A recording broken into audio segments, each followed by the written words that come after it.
going on, everyone? Welcome, Rabid here, and in front of me I have the Ryzen 9 7950X, and we're going to be testing this on QUBIC, get an idea of some hash rates and power consumption.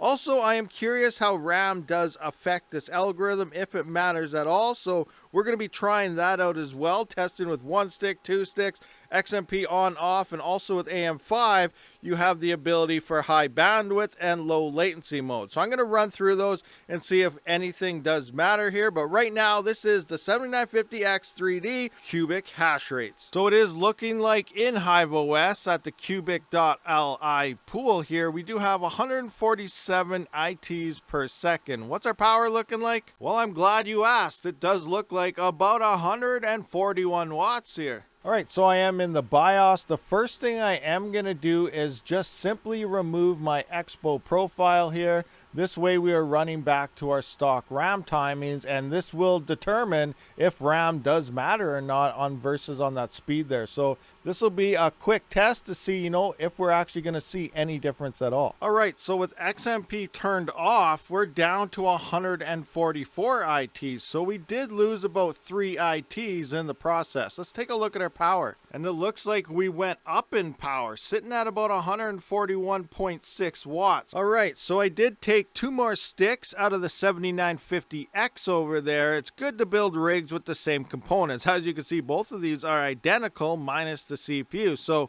I now have 4 sticks of RAM. I did enable Expo Profile 1 again and high bandwidth mode, just like our original test, which had 147 ITs. Let's take a quick look at power here with 4 sticks turned on. And we are rocking, well, we are using more power at 145.6 watts. And we seem to be around that 147 ITs, just like we saw with 2 sticks. So 4 sticks of RAM does not matter. 1 stick did lose a bit. It looks like the optimal, way to kind of run these is with 2 sticks of RAM dual channel mode. All right, so now that we got some basic parameters down regarding the RAM, 2 sticks, 1 stick, 4 stick, and so on, I want to try low latency report. Now you can only run one of these on AM5. This option is not available on AM4, so keep that in mind. That's your Ryzen 3 and 4000 series. This is only for the 7000 series.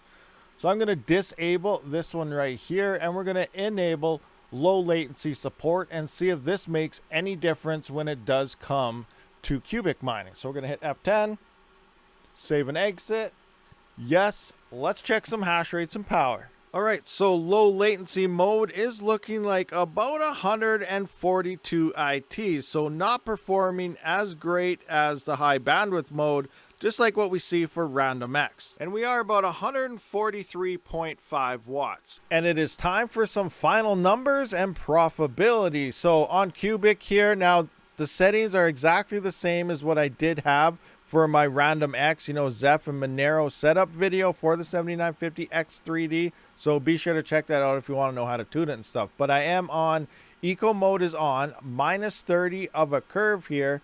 And that is my basic settings, I guess. So Expo 1 on high bandwidth was 147 ITs at 141.1 watts. That is also in green here, our best setting at 1.041 hash to watt ratio. We have Expo 1 turned off. That was 144 hash at 141.6 watts at the wall here. Remember, these are full system watts, not just your CPU, not some TDP that a lot of websites and stuff read off. This is at the wall, the power that your power company is going to charge you.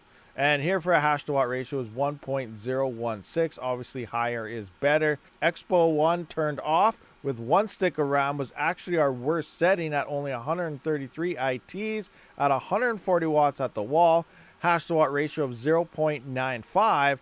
4 sticks with Expo turned on, high bandwidth memory on, 147 hashes, or I guess ITs, the same as with 2 sticks here, but we were using more power at 145.6, hash to watt ratio of 1.009, and with 2 sticks and low latency Expo on, we do have 142 hashes at 143.5 watts here, and 0.989 hash to watt ratio. Profitability. How much is this CPU making per 24 hours? That is 1 day in USD. So in Canada, this is like $1 million, but Going based on everything, based on my power price of 11 cents per kilowatt hour USD here. Per day, that is about $4.74 if you had free power.